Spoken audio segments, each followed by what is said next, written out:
सभी को प्रणाम। हम लोग गायत्री महामंत्र और मंगलाचरण से शुरुआत करते हैं। आप सभी से विनम्र प्रार्थना, शरीर को स्थिर कर लें, दोनों हाथ गोद में रखें, हृदय स्थान पर सविता के दिव्य तेज को धारण करें। ओम भूर्भुवः स्वः तत्सवितुर्वरेण्यं भर्गो देवस्य धीमहि धियो यो नः प्रचोदयात्। मंगलाचरण करेंगे। चैतन्यं शाश्वतं शान्तं व्योमातीतं निरञ्जनं नादबिन्दुकलातीतं तस्मै श्रीगुरुवे नमः। सर्वश्रुतिशिरोरत्ना विराजितपद अम्बुजं वेदान्तम्बुजमार्तङ्गं तस्मै श्रीगुरुवे नमः। अज्ञानतिमिरान्धस्य ज्ञानाञ्जनशलाकया चक्षुरुन्मीलितं येन तस्मै श्रीगुरुवे नमः। गुरुर्ब्रह्मा गुरुर्विष्णु गुरुर्देव महेश्वरः गुरुसाक्षात् परब्रह्म तस्मै श्रीगुरुवे नमः।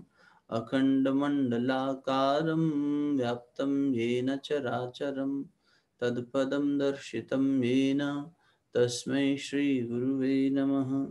अखण्डानन्दबोधाय शिष्यसन्तापहारिणे सच्चिदानन्दरूपाय तस्मै श्रीगुरुवे नमः।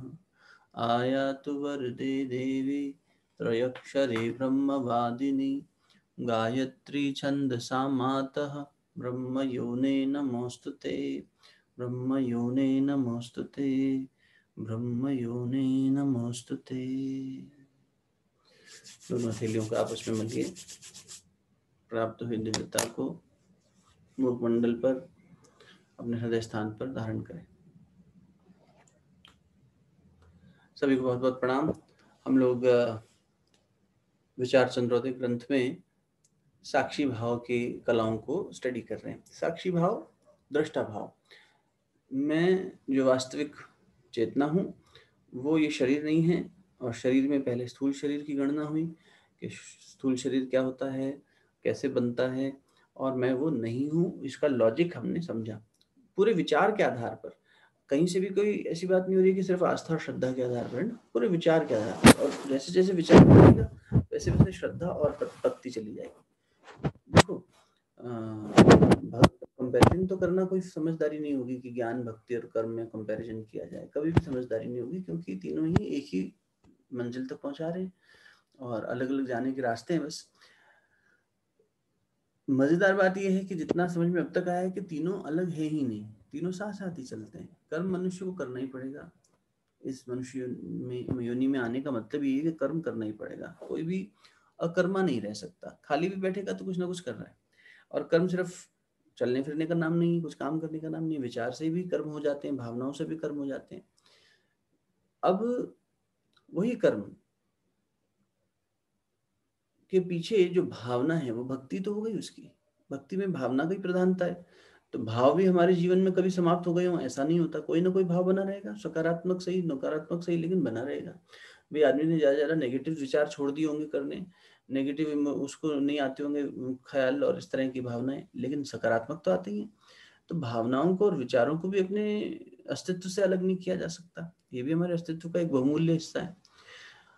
तो विचार से ज्ञान, भाव से भक्ति और देह से कर्म, ये निरंतर साथ में चलने वाली प्रक्रिया है। ये संभव है कि हम में से कुछ लोगों को विचार प्रधान बात ज्यादा समझ में आती हो, उनका ज्ञान मार्ग ज्यादा प्रबल हो। कुछ लोगों को कर्म करके कि नहीं, हमें सेवा भाव से, दूसरी चीजों से, आराधना के माध्यम से हम परमात्मा को अपना सर्वस्व अर्पण करते हैं। और कुछ लोगों को भक्ति भाव से, भक्ति भाव में जीने का, अब उसके सबकी अपनी अपनी व्याख्या है। और गीता जी तो खैर सभी को कवर करती हैं। तो गीता में आप देखें तो सबसे पहले भगवान ने ज्ञान योग के माध्यम से अर्जुन का समाधान करने की कोशिश करी, फिर कर्मयोग की चर्चा करी, फिर भक्ति योग की चर्चा करते हैं। तीनों योगों की चर्चा करके उसे बताया कि तीनों एक ही हैं, तीनों एक ही समय पर एग्जीक्यूट हो रहे हैं हमारे जीवन में, है ना। लेकिन कर्म तो करना ही पड़ेगा। विचार और भावनाओं को तो हम फिर भी एक बार को ये देखें कि भाई ठीक है, हम उनके साथ में अपना बहुत ही आदमी सुषुप्ति की अवस्था में चला जा रहा है, तो कर्म नहीं हो रहा। मुझे लगता है कर्म के पीछे की कोई भी आप परिभाषा उठाकर देख लो, इतना तो सभी जगह मिलेगा। वैसे तो गहना कर्मणो गति है, कर्म की गति बहुत गहन है, तो गति तो बहुत गहन हो गई, लेकिन उसका जो एक आधारभूत परिभाषा है, एक बात तो स्पष्ट सब जगह मिलती हुई है कि भैया ये बिना उसके भाव के बनता नहीं, भावना से ही कर्म बनता है। तो इसलिए भाव बहुत प्रमुख है उसमें, है ना। एक व्यक्ति खेल रहा है चाकू से, चाकू छूटा हाथ से, किसी के पेट में लग गया, वो मर गया। दूसरे व्यक्ति पे किसी ने आक्रमण किया, उसके हाथ में चाकू था, उसने आगे कर दिया, सामने वाले के पेट में लग गया, वो मर गया। तीसरे व्यक्ति ने साजिश करी कि मैं इनका सब कुछ हड़प लूं, और चाकू सोचा समझा तरीके से उसके पेट में मारा, वो मर गया। चौथा व्यक्ति ने ऑपरेशन टेबल पे उस व्यक्ति को लिटाया, उसका पेट फाड़ा, उसको बचाने की कोशिश करी, डॉक्टर था लेकिन बचा नहीं पाया, व्यक्ति मर गया। चारों स्थिति में पेट में ही चाकू लगा है, चारों स्थिति में पेट ही फटा है, लेकिन डॉक्टर को कोई सजा नहीं होगी। जिसने खेलकूद में अचानक इग्नोरेंस में कर दिया, उसको हो सकता है बहुत थोड़ी सी सजा मिले। जिसने व्यक्तिगत डिफेंस में किया, सेल्फ डिफेंस में, उसको भी कुछ सजा मिलेगी, लेकिन इतनी बड़ी नहीं मिलेगी। अंतोगत्वा जिसने इंटेंशनली मारा है, जिसकी इंटेंशन ही मारने की थी, तो इसमें भेद किस चीज से हो रहा है? एक की बचाने की इंटेंशन थी, उसे डॉक्टर कह के हम कुछ नहीं कह रहे, एक की मारने की इंटेंशन थी, उसको हम सजा दे रहे हैं, न्याय व्यवस्था सजा दे रही है ना। तो ये क्या है, कर्म को परिभाषित करने में भाव भी पीछे है ही, तो इनको अलग नहीं करना चाहिए और ना ही किया जा सकता है, इनको अलग अलग नहीं देखना चाहिए। यहाँ हम विचार के माध्यम से अपने, एक तरह से यूँ कह लो कि लॉजिकल माइंड को सेटिस्फाई कर रहे हैं, और इतनी अच्छी बात है, ये अच्छी बात है, क्योंकि लॉजिक से भी वो चीज़ सिद्ध होती दिख रही है, तो और ज्यादा उस पर ना विश्वास बनता है। ठाकुर रामकृष्ण कहा करते थे नरेंद्र नाथ जी के लिए कि विवेकानंद में ज्ञान का सूर्य उदय होकर वो भक्ति के शीर्ष पे बैठा है। अच्छा, मतलब ज्ञान का भी सूर्योदय हो गया है और भक्ति के भी शीर्ष पे बैठ गया, मतलब विचार और भाव, लेफ्ट ब्रेन और राइट ब्रेन दोनों ही एक्टिवेट हो गए फुल्ली, अगर बायोलॉजी की भाषा में कहें तो। लेफ्ट हमारा ये लॉजिकल और टेक्स्ट ओरिएंटेड होता है, राइट हमारा इमोशनल और कलर ओरिएंटेड होता है। इन दोनों के ही जब जागरण हो गया इतना ज्यादा, तो कुछ इस तरह का इसको देख के चलिएगा कि इसमें हम लोग सब बाकी सभी ग्रंथों में श्रद्धा, आस्था और इस तरह की बातें बहुत करते हैं, यहाँ पर भी वो स्वरूप मिलता है। लेकिन जैसे भी हनुमान चालीसा का किया था, तो क्या वो पूरा एक ही उसी में नहा गए थे? ये विचार के आधार पर हो रहा है, ठीक। लेकिन आई होप कि आप लोग इससे कन्विंसिंगली आगे बढ़ पा रहे होंगे, कोई भी चीज़ ऐसी नहीं लग रही होगी कि नहीं ये तो पच नहीं रही। तो पहले अभी तो ये समझ में आया कि गुरु का आदेश हुआ कि तत्वमसि तुम वही हो, लेकिन बुद्धि अभी तैयार नहीं थी, तो फिर अब आगे की बात समझा रहे हैं। अच्छा ठीक है, पहले ये समझो कि तुम क्या नहीं हो, क्या नहीं हो। में फिर बात शुरू हुई कि स्थूल शरीर जो हमारा एग्जिस्टेंस है वो पंचीकृत पंच महाभूतों से मिलकर बना है, जिसके 25 डायमेंशंस बने, और वो एक एक करके हमने उसका खंडन किया कि मैं ये नहीं हूँ, मैं ये नहीं हूँ। सबसे बड़ा कॉमन बात आई थी वो ये कि क्योंकि कोई भी चीज़ जो मेरे पास आती है और थोड़े समय के बाद चली जाती है, वो मेरी नहीं हो सकती, वो मेरी नहीं हो सकती। जो मेरे मूल में मुझे मिली है वही मेरी है। बाकी से क्रोध मेरे पास आया और चला गया, मेरा मेरा नहीं हो सकता। सम्मान मेरे पास आया और चला गया, मेरा नहीं हो सकता, बिल्कुल नहीं हो सकता। अपमान थोड़ी देर के लिए आया चला गया, नहीं हो सकता।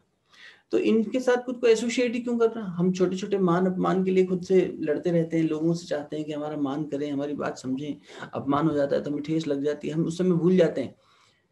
तब याद नहीं आता विचार चंद्रोदय कह रही फलाना जी हमें कुछ कह दिए, तो कोई बात नहीं, मैं तो ये हुई नहीं, ये तो इस देह को कहा है, इस देह से जुड़े हुए इस नाम को कहा है।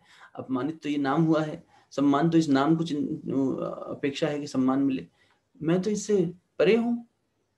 ये वाला बोध बार बार बार बार बार बार जब बनने लगता है तो जीवन सहज होने लग जाता है। अब उसी में आगे बढ़ रहे हैं कि जो ये सूक्ष्म देह है वो कैसे बनती है और सूक्ष्म देह किस तरह से कार्यरत होती है। ठीक है, किसी को अभी तक में कोई डाउट तो नहीं है अब तक की किसी बात में, या कुछ जोड़ना हो? जरूरी नहीं कि डाउट भी पूछे जाए, आपके पास कुछ अपना जोड़ने का मन हो तो जोड़ भी सकते हैं। चले आगे फिलहाल, अगर कुछ नहीं है तो ठीक है। अब ग्रंथ से ही सहारा लेते हैं। ग्रंथ कह रहा है पेज नंबर 74 पे कि सूक्ष्म देह का मैं दृष्टा हूं। तो प्रश्न आता है कि महाराज पहले ये बताइए सूक्ष्म देह क्या है। तो बोले कि वहां तो पंचीकृत हो गए थे पंच महाभूत, ये अपंचीकृत महाभूत के 17 तत्व जो हैं उनसे बना हुआ जो देह है उसे सूक्ष्म देह कह रहे हैं, सूक्ष्म देह। अच्छा जी, तो क्या क्या है वो? तो उन्होंने कहा 5 ज्ञानेंद्रियां, 5 कर्मेंद्रियां, 5 प्राण, मन और बुद्धि, कुल 17 हो गए ना। 5 ज्ञानेंद्रियां, 5 कर्मेंद्रियां, 5 प्राण, मन और बुद्धि। 5 ज्ञानेंद्रियां कौन कौन सी हैं ज्ञान करने वाली?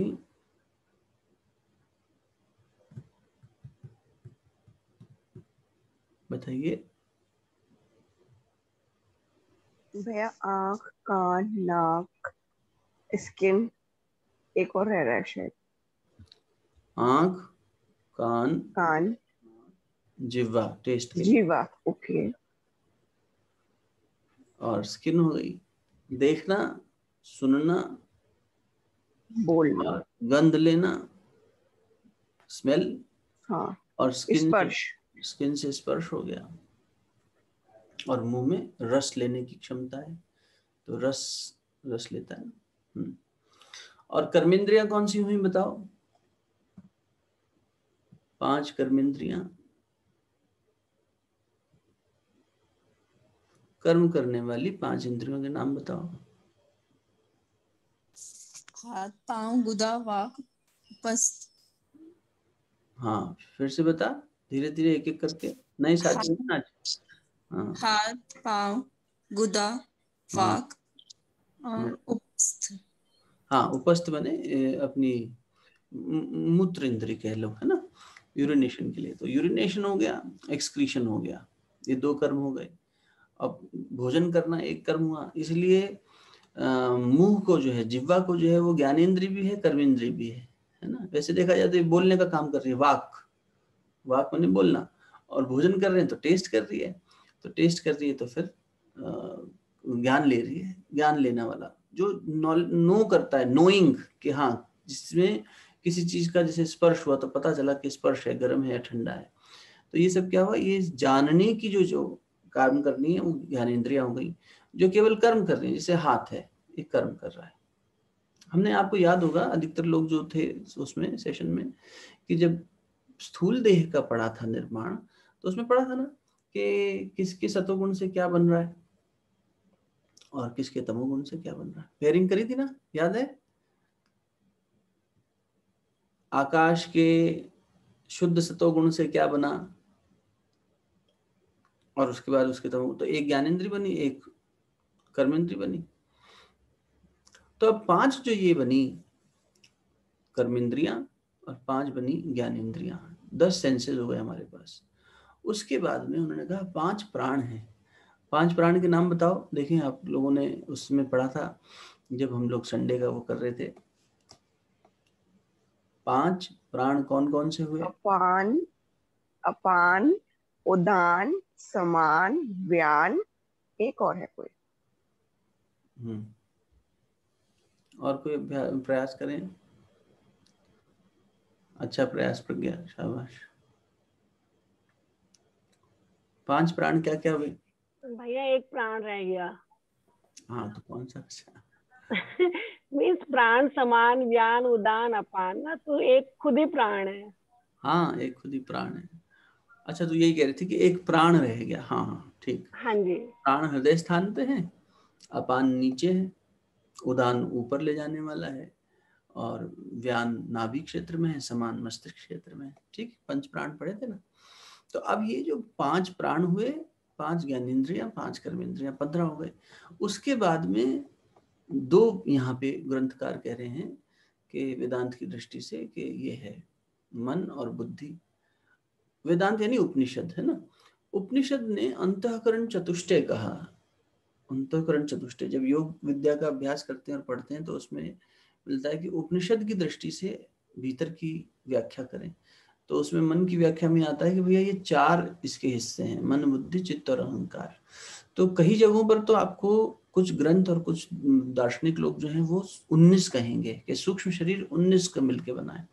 कुछ जगहों पर 20 भी कहा गया है, उन्होंने कह दिया मन, बुद्धि, चित्त, अहंकार और अंतःकरण, तो जो कुछ भी है सब कुछ आ गया उसमें। लेकिन 19 ज्यादा मिलेगा। विचार चंद्रोदय ने 17 रखे हैं, लेकिन तब भी इसमें उस संशय में मत आना। यहाँ मन और बुद्धि से मतलब यही था कि भाई मन आ गया और बुद्धि आ गई, चित्त और अहंकार तो साथ में है। यहाँ मन को चित्त में ही बांध लिया। जैसे वहां मन, बुद्धि, चित्त, अहंकार की जब व्याख्या करते हैं तो मन इज कॉन्शियस माइंड, चित्त सब कॉन्शियस माइंड, जिसके अंदर सारी चीजें छुपी हुई हैं गुप्त रूप से, चित्रगुप्त। और एक मन है जो बाहर की दुनिया से रोजमर्रा का काम कर रहा है। हाँ भाई, बाहर से धूल आ रही तो हमारी आंख खुद बंद हो गई, हमें बाहर से भूख लग रही है तो फिर हमने भोजन लेके कर लिया। ये सब क्या है? ये हमारा रोजमर्रा का काम है। ब्रश कर रहे हैं, बाल बना रहे हैं, नहा रहे हैं, शौच कर रहे हैं, ये सब रोजमर्रा के रूटीन के काम में कॉन्शियस माइंड बाहर से कुछ नया सीख रहे हैं तो फिर वो अलर्ट होकर और सीखने में लग गया। लेकिन सबकॉन्शियस जो है वो साथ में चीजों को प्रिजर्व करता जा रहा है, स्पेशली जो चीजें उस पर गहरा असर डाल रही हैं, अच्छा बुरा जो भी हो वो उसमें सेव होता जा रहा है। तो वही बात है कि वहां पर, यहाँ पर मन से मतलब मन और चित्त दोनों आ गए, वहां मन और चित्त को अलग अलग कह दिया। बुद्धि निर्णय लेती है, अहंकार तो है ही, अहंकार के बिना ये स्थापित नहीं होगा, इसलिए यहाँ पर बुद्धि और अहंकार छोड़ दिया है। मन का ही एक स्वरूप बुद्धि भी है। अगर वास्तव में देखें तो मन ही एक वही तो है, प्रकृति का एक ऐसा घटक है जो ये सारे रोल प्ले कर रहा है। जब वो निर्णयात्मक कार्य कर रहा है तो उसे प्रबुद्ध मन कह दिया या बुद्धि कह दिया। जब वो श्रेष्ठ चिंतन कर रहा है तो गुरुदेव ने उसको आध्यात्मिक मन कह दिया। जब वो प्रवृत्तियों में लिप्त है तो प्रवृत्ति चिंतन कह दिया, प्रवृत्त मन कह दिया। तो इस प्रकार ये तो मन को समझने के लिए, अच्छा बुद्धि विशेष रूप से इन्होंने अलग क्यों रखी? अगर मन ही सब कर रहा है तो मन शब्द कह देते, 16 कह देते। बुद्धि इसलिए भी कहा कि अभी आएगी, व्याख्या आएगी, उसी में लेते हैं, चलो उसी में लेते हैं, एक एक करके लेते हैं, नहीं तो कंफ्यूज हो जाओगे। फिलहाल इतना समझ लो कि मन, बुद्धि, चित्त, अहंकार अगर चारों जोड़ लेते हो तो 19 हो गए, मन और बुद्धि जोड़ लेते हो 17 हो गए। ठीक, उस दृष्टि से इन्होंने कहा कि सूक्ष्म देह क्या होती है? तो बोले सूक्ष्म देह ये अपंचीकृत महाभूतों का, अपंचीकृत मतलब इनका इंटीग्रेशन नहीं हुआ है। जब पंचीकृत हो जाएंगे तो स्थूल देह बन जाएगी, जो पहले हम पढ़ चुके हैं। ठीक, अब देखो इसमें कौन कौन से तत्व हैं। तो उन्होंने वही बात आगे पूछी कि वही ज्ञानेंद्रियां कौन सी हैं। जैसे हमने आपसे पूछा था, आपने बता दिया कि श्रोत्र, त्वचा, चक्षु, जिह्वा और घ्राण, ये पंचेंद्रियां हैं, पंच ज्ञानेंद्रियां। और कर्मेंद्रियां कौन सी? तो वाक, पाणी, पाद, उपस्थ और गुदा। ठीक, अब प्रश्न आया कि 5 प्राण कौन कौन से हैं, वो भी आपने बता दिया, प्राण, अपान, समान, उदान, व्यान।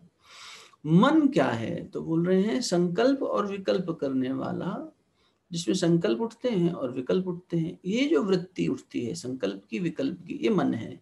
ये कुछ करना चाहता है, फिर ऑल्टरनेट भी देख लेता है हर चीज में। तो कौन सी शक्ति है? तो वो शक्ति, यहाँ वृत्ति शब्द इस्तेमाल किया शक्ति की जगह, के संकल्प विकल्प रूप जो वृत्ति ताकू मन कहिए, उसको मन कहते हैं, जो संकल्प और विकल्प करता है। और बुद्धि क्या करती है? बोले निश्चय करती है, यानी निर्णय लेती है। हे अर्जुन, निश्चयात्मक बुद्धि से मुझे भज, मेरे में अपना चिंतन लगा। निश्चयात्मक बुद्धि, निश्चय करके, फिर जो होगा कर्म के फलों के उसके चलते तो होगा ही होगा, है ना। तो निश्चयात्मक बुद्धि।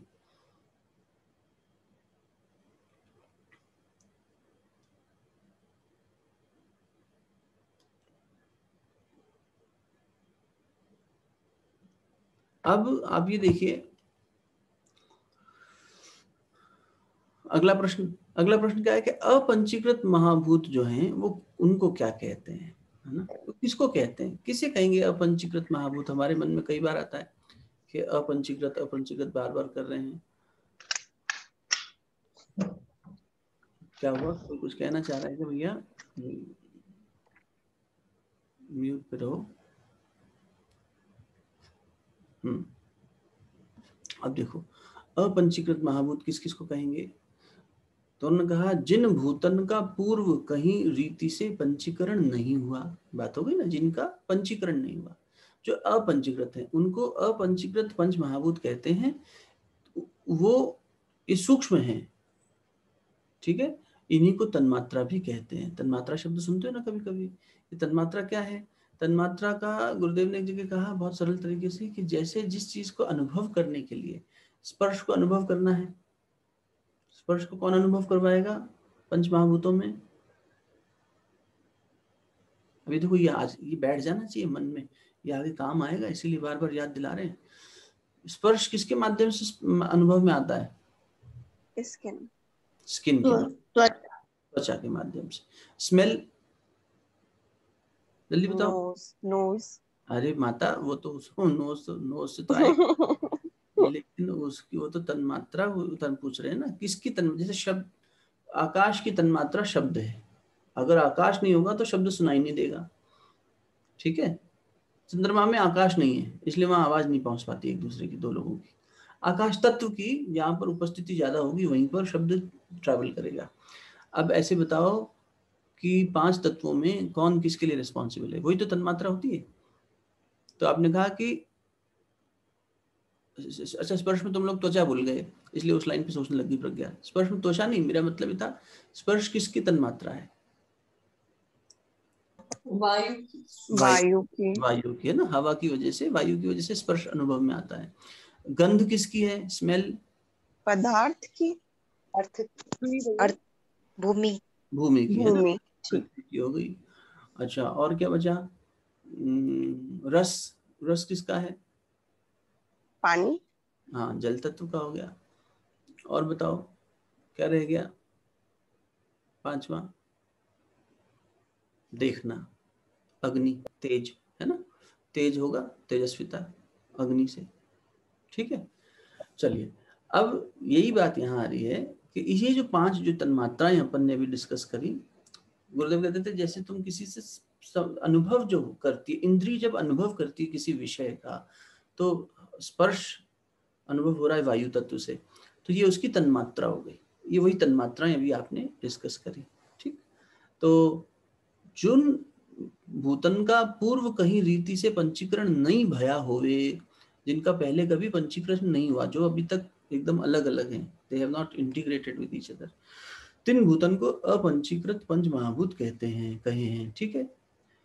तिन्हीं को सूक्ष्म भूत भी कह दिया, उन्हीं को सूक्ष्म भूत भी कह दिया, और उन्हीं को तन्मात्रा भी कह सकते हैं। समझ में आ गया यहाँ तक? नेक्स्ट प्रश्न ये मन में उठता है, अपंचीकृत महाभूतन के 17 तत्व कैसे जाने? अब ये तो समझ में आ गया, आपने बता दिया कि ये 17 हैं, लेकिन हम ये नहीं है, ये कैसे जाने? इसका कोई लॉजिक दीजिए महाराज, कि मैं ये नहीं हूँ, मुझे तो लगता है ये सब मैं ही हूँ, ज्ञानेंद्रियां, कर्मेंद्रियां, है ना।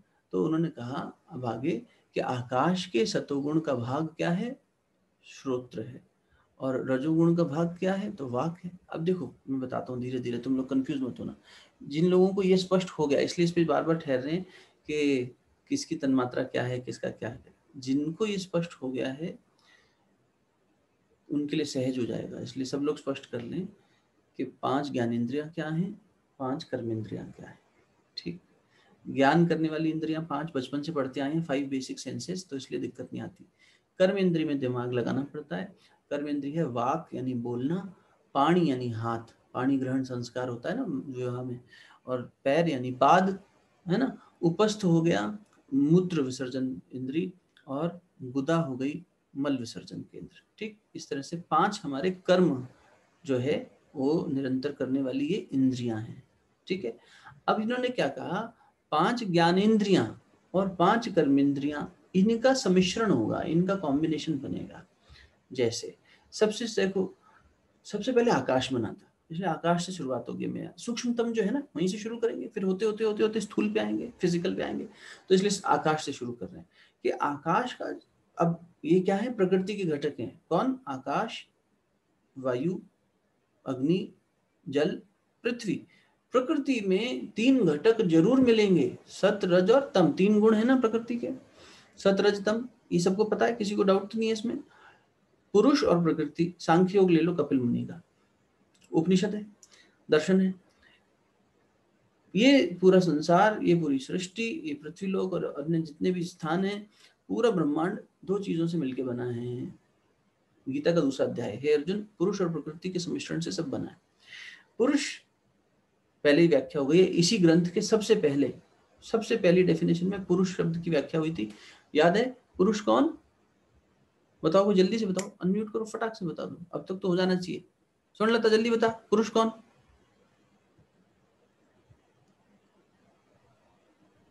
याद आ रहा भैया, नहीं याद आ रहा। अरे लॉजिक लगाओ। चलो रमा दीदी, पुरुष कौन? रमा दीदी, पुरुष कौन? ब्रह्म। नहीं, व्याख्या शब्द से तो आंसर भले ठीक हो तो भी। सुशीला दीदी, पुरुष कौन? अच्छा माता जी तुम अनम्यूट नहीं कर पाएंगे। सुनीता दीदी आप बताओ, पुरुष कौन? शब्द ब्रह्म है। प्रणाम, मैंने अभी अभी ज्वाइन किया तो मुझे क्वेश्चन पूरा पता क्वेश्चन भी है नहीं पुरुष कौन, भाई इतना ही, दो ही शब्द का क्वेश्चन है, पुरुष कौन? पुरुष की व्याख्या करिए, डिफाइन पुरुष। भैया क्या जीव? नहीं नहीं, जो पुरुषार्थ करता हो। अरे नहीं भाई, पुरुषार्थ, भैया मैं पुरुषार्थ बताऊं, तो करेगा। हाँ बताओ बताओ। पूर प्लस ईश मीन्स ईश्वर का जो घर है वो। हाँ देखो, ठीक कहा अल्पाजी जी ने। पुरुष मतलब पुर माने नगर। गुरुदेव कहते थे बेटा शब्द को पकड़ो, शब्द ब्रह्म है, तो उसके पीछे का शब्द खोलेगा। तो अपन ने पढ़ा था, ये तो बिल्कुल ग्रंथ की शुरुआत में ही पढ़ा था कि पुरुष शब्द से यहाँ मतलब किसी इससे नहीं है, जेंडर से नहीं है, फिजिकल बॉडी के जेंडर से। पुर माने वो नगर, मणिपुर, कानपुर, नागपुर, सिटी। पुर माने सिटी। ये जो देह है ये पुर है, पुरी, पुरी है। इस पुरी में कोई जगन्नाथ आके बैठेगा ना, इस पुरी में कोई पुरुष चैतन्य शक्ति आएगी तभी ये सिटी काम करेगी।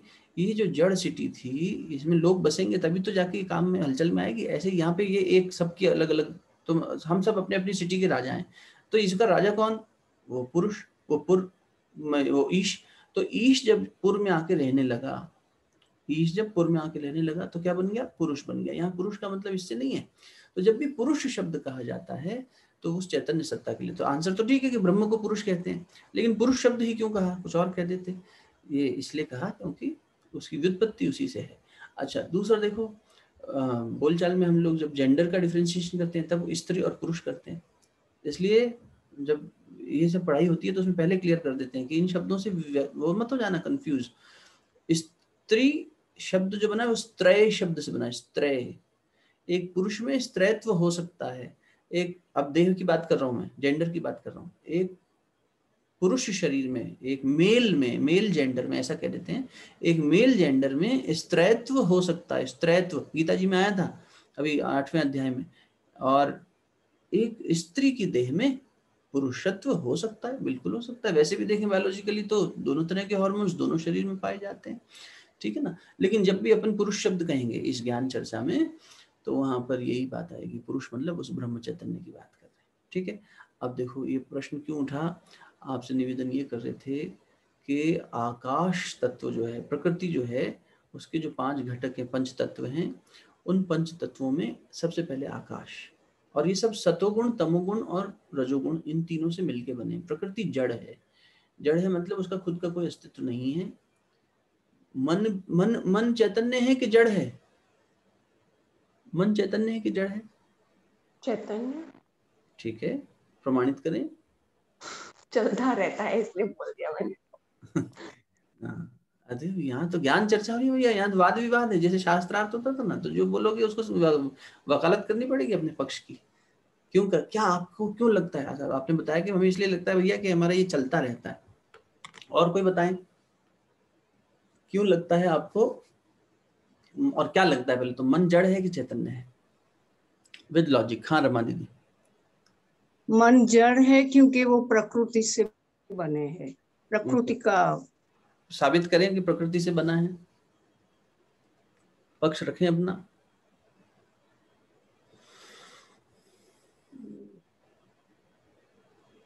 कोई कारण तो होगा आपके प्रकृति माया है, वो माया से बनी है ना, माया का गुण है। हाँ लेकिन मन उसका हिस्सा है, ऐसा क्यों? ये इनको बिल्कुल ठीक लग रहा है, प्रज्ञा को भी अपनी दृष्टि से वो कह रही है मेरा तो भागता रहता है इधर, जब चल रहा है तो इसका मतलब चैतन्य होगा।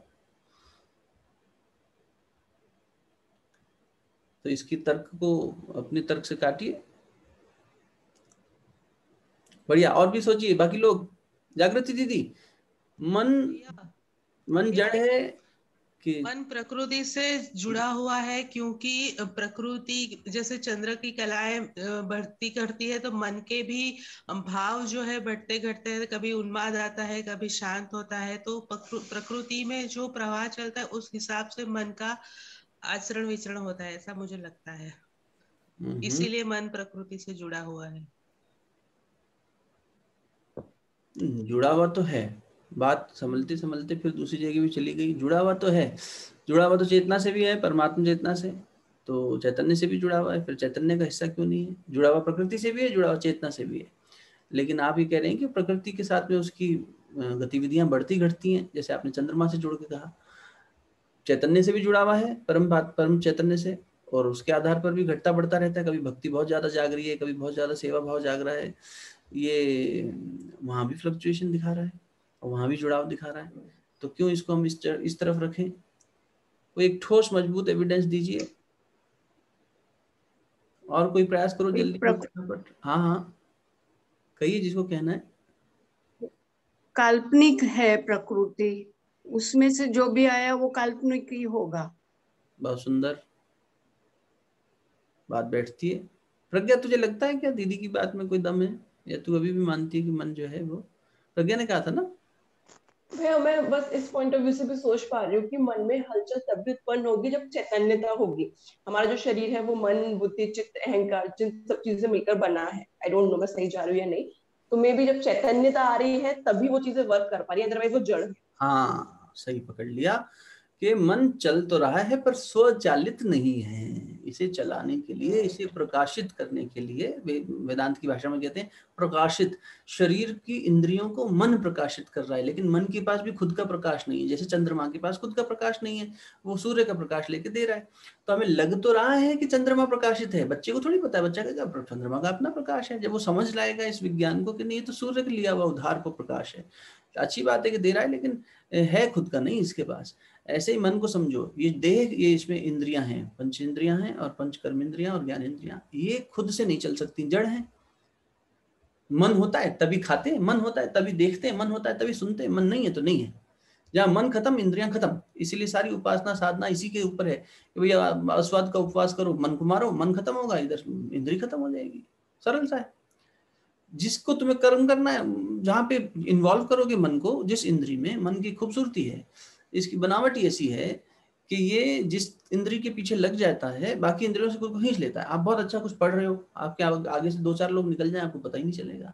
लोग स्टेशन पे बैठे रहते हैं, पढ़ते रहते हैं, स्टेशन निकल गए, पता ही नहीं चले। लोग आते चले गए, पता ही नहीं चले। क्यों? उनका ध्यान ही नहीं था, वो सारा अपना मन यहाँ लगाए बैठे थे। समझ रहे हो ना? इंद्रियां यही लग गई सारी। कोई सुनने में लगा हुआ है, आजकल तो दुनिया भर हेडफोन लगा के सुनती रहती है कुछ कुछ, तो उस बेचारे को सुनाई नहीं देता, कुछ दिखाई नहीं देता कुछ। कितनी घटनाएं, दुर्घटनाएं सब हो जाती हैं ऐसे में।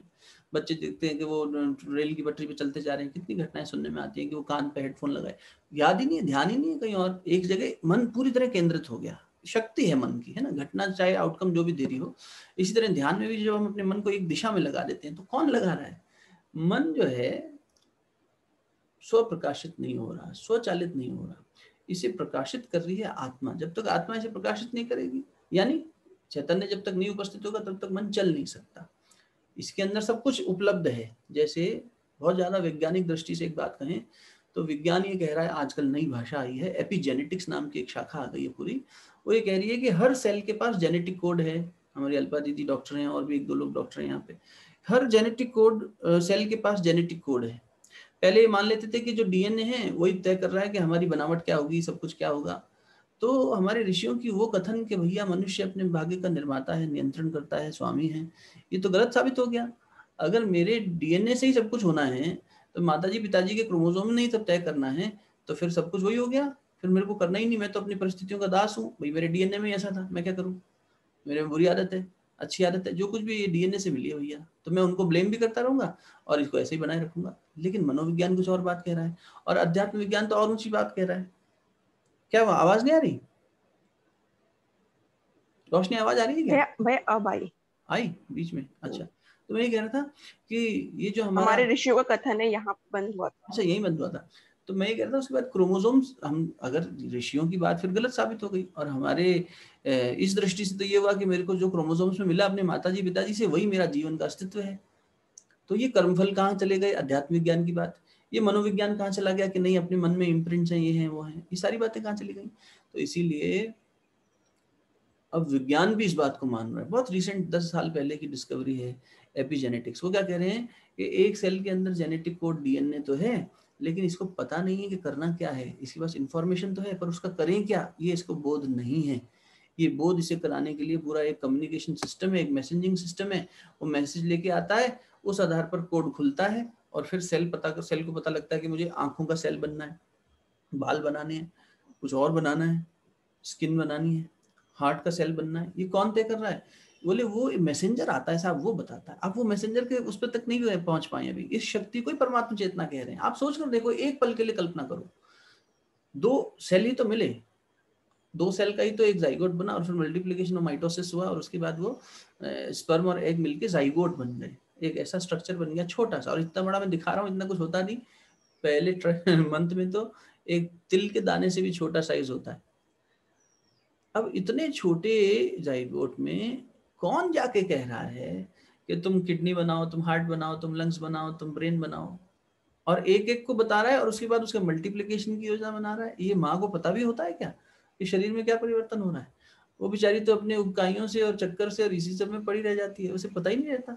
और हमें ये ज्ञान होने की आवश्यकता भी नहीं है। कितना ज्यादा हमारा ख्याल रखती है प्रकृति कि जब हम अपनी माँ के गर्भ में आए थे तो ना तो उसे चिंतित होना पड़ा, ना हमें होना पड़ा। सोचो, ये परमात्मा की शक्ति है ना।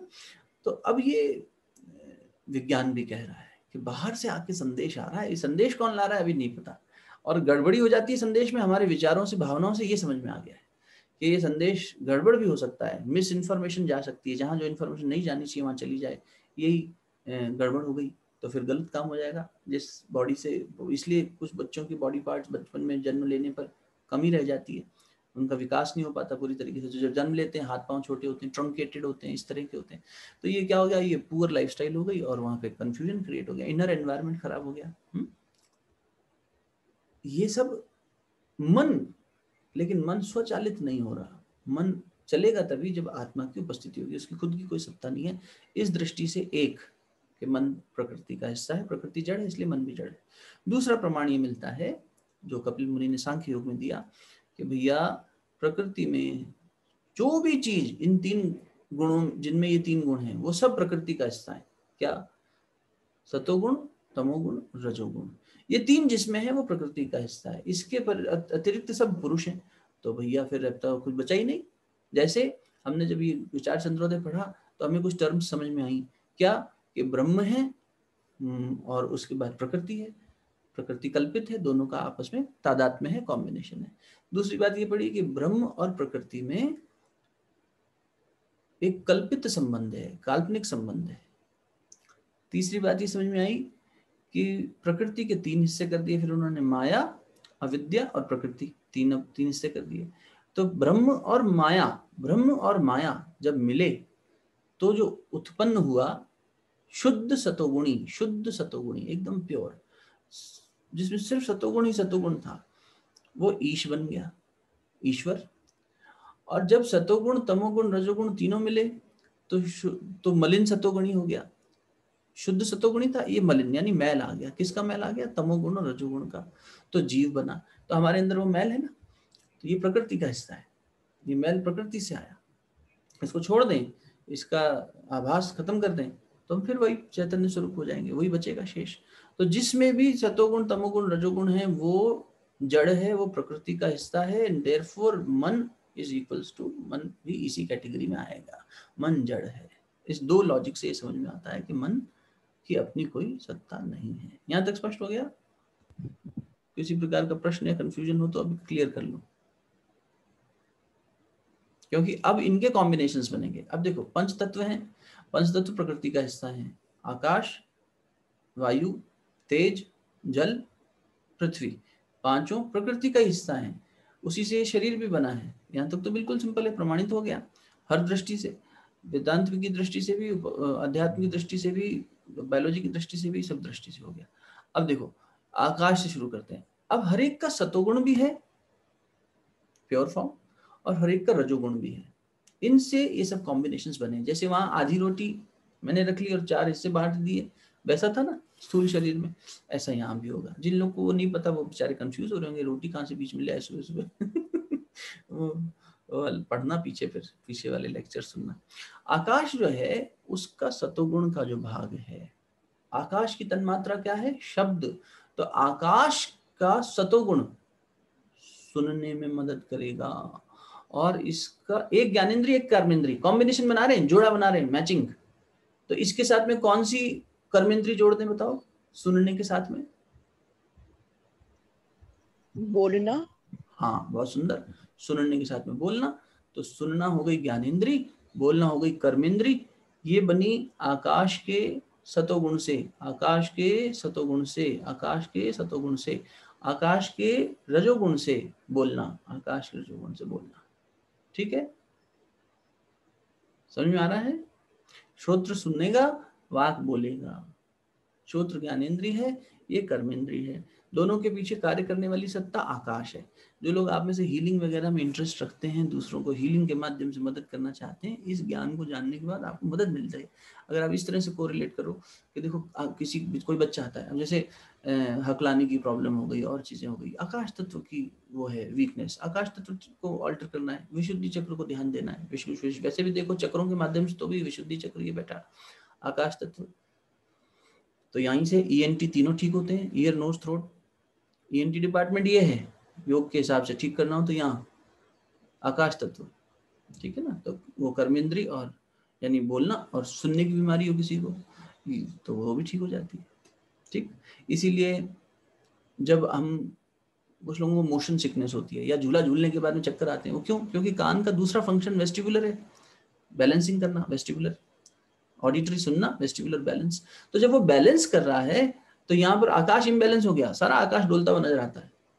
स्पष्ट अनुभव है, शरीर बता रहा है, विज्ञान कहीं जाना ही नहीं, सारा सब कुछ यहीं पे है। बस इसको समझना है, इसको पढ़ना है, जीवन देवता को पढ़ना है, उनसे जुड़ना है। गुरुदेव कहते थे जीवन को देखो, जीवन उतार चढ़ाव सबसे जुड़ा हुआ है, सारी घटनाएं दिखेंगी।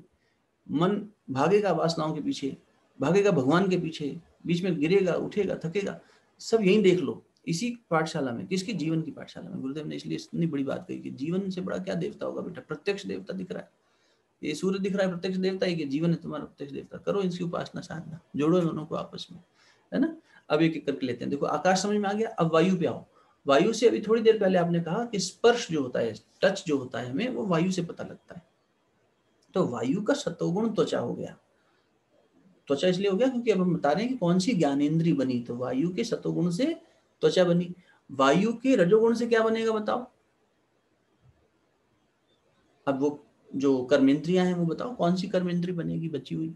कौन कौन सी बची हैं? पैर बचे हैं, हाथ बचे हैं, गुदा बचा है और उत्सर्जन केंद्र बचा है।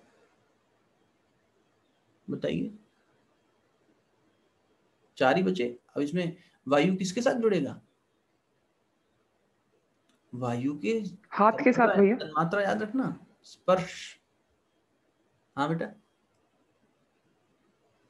किसके साथ भैया? हस्त।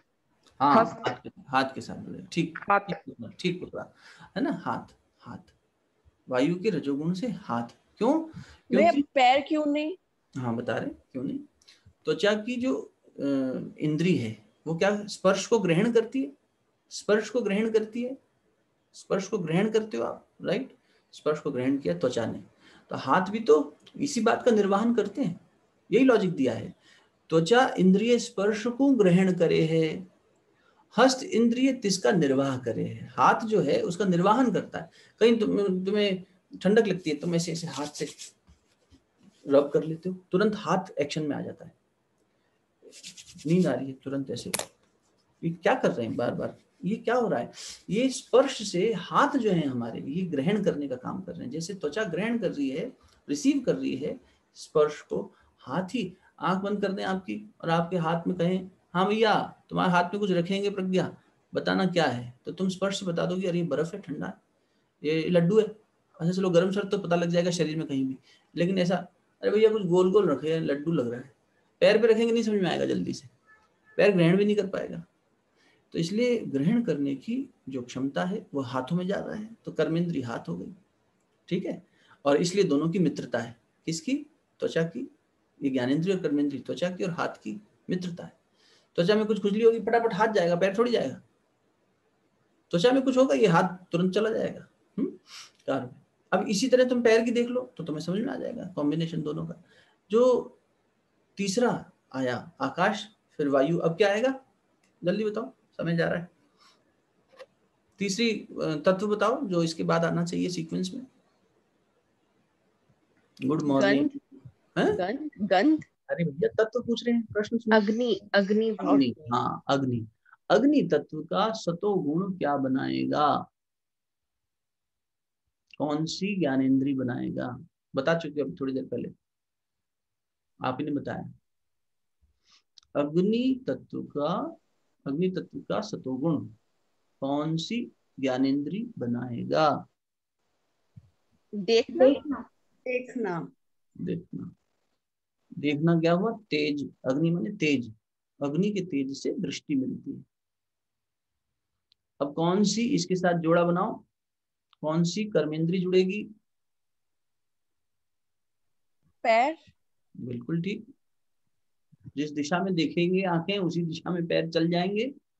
आंखें नहीं देख पाएंगे तो पैर किस दिशा में जाएंगे? कर्म ही नहीं कर पाएंगे अपना।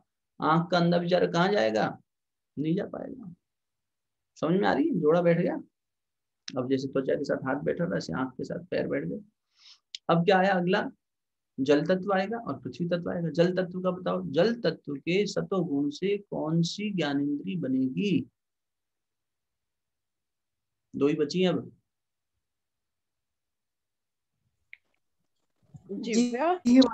हाँ, मुंह में रस, जीभ जब कुछ रखेंगे उसमें जल तत्व यानी सलाइवेशन होगा, पता लग जाएगा क्या आ जाए, ठीक है। अब इसका कर्मेंद्री जल तत्व, यूरिनेशन, उदस्त। यूरिनेशन हो गया, बस उदस्त। और अब बचा लास्ट पृथ्वी तत्व, एकदम स्थूल है तो स्थूल मल हो गया कर्मेंद्री, और जो उसका गंध लेना, स्मेल लेना, वो उसकी तन्मात्रा हो गई, तो नोज हो जाएगी, ठीक है ना। वास्तव में देखो तो स्मेल जो है वो भोजन का रस पैदा करती है। कोविड में भी लोगों का टेस्ट नहीं गया था, गई तो स्मेल ही थी। जब स्मेल चली जाती है कंप्लीटली तो टेस्ट आना बंद हो जाता है। अगर नाक बंद करके कोई चीज खाई जाए तो पता ही नहीं चलता क्या खाया, टेस्ट नहीं आएगा, टेस्ट बड्स इनएक्टिव हो जाएंगे, विज्ञान कह रहा है। इसलिए it is this knows is not only for respiration, it is also for in intake of food. वो उसमें टेस्ट और इस सबको सेंस करती है। इनफैक्ट बहुत बार तो हमारा जो भोजन का रस जो हम लेते हैं ना, वो जैसे कुछ बन रहा हो बड़ा स्वादिष्ट और तुम्हारे को खुशबू आ गई, अरे भैया बारिश में भजिया बन गए, मजा आ गया, तो मजा तो तुमने पहले ही ले लिया, वो सूंघ के उसके उससे नाक ने तुम्हें मजा दे दिया। अब बस भोजन कर, और बहुत बार होता है बनाते बनाते खाने तक तो बहुत उसका कुछ ज्यादा वो रहता नहीं है, इंटरेस्ट बहुत मिनिमल थोड़ा सा इंटरेस्ट रहता है। उससे पहले उसकी सारी जो हमारी नोज जो सेंस है उसने स्मेल करके सारा उसका हमारा टेस्ट भी पैदा कर दिया, रस भी पैदा कर दिया। पहले खाया हुआ था इसलिए चित्त में उसकी स्मृति थी तो वो भी ले आएगा, हाँ हाँ मजा आ गया, कल्पना से अरे बहुत बढ़िया। खाते खाते तो हो सकता है उतना मजा ना आए, ठीक है ना। इसको इकोनॉमिक्स के सिद्धांत में कहते हैं मार्जिनल प्रोपेंसिटी। धीरे धीरे धीरे धीरे वही चीज की जो है उपयोगिता भी और उसमें रस दोनों कम हो जाता है। आप नया कपड़ा पहली बार पहनते हो 100 बार आईने में देखते हैं कैसा लग रहा है, कैसा लग रहा है। वही कपड़ा साल भर बाद पहनो, पहन के ऐसे घूम लेते हैं, कुछ मतलब नहीं उसमें, है ना। तो ये मन का तरीका है काम करने का, है। इकोनॉमिक्स की दृष्टि से समझो तो भी, विज्ञान की दृष्टि से समझो तो भी, आध्यात्मिक दृष्टि से कहीं से भी पकड़ लो, ठीक है। आज इतनी बात करते हैं। अब ये देखो ये क्या बना, सूक्ष्म देह बन रही है आपकी, हमारी सूक्ष्म शरीर बन रहा है। अब सूक्ष्म शरीर में ही ज्ञानेंद्रियां कैसे काम करेंगी, और ये अपंचीकृत हैं, ये पीछे इनके करने वाला काम है। बाहर स्थूल में तो ये इंद्रियां हैं, दिख रही हैं, सब सामने दिख रही हैं, लेकिन अंदर इनके पीछे कैसे कार्य करने वाली सूक्ष्म शक्ति बैठी है, उसे कॉम्बिनेशन अभी हमने पढ़े, ठीक है। अब मन और बुद्धि पे बात करेंगे कल, और फिर उसके बाद सूक्ष्म देह में कैसे नहीं हूँ ये समझ में आने की बात है, क्योंकि ये भी तो भी बात आनी है, तो इनकी कॉम्बिनेशन पढ़े।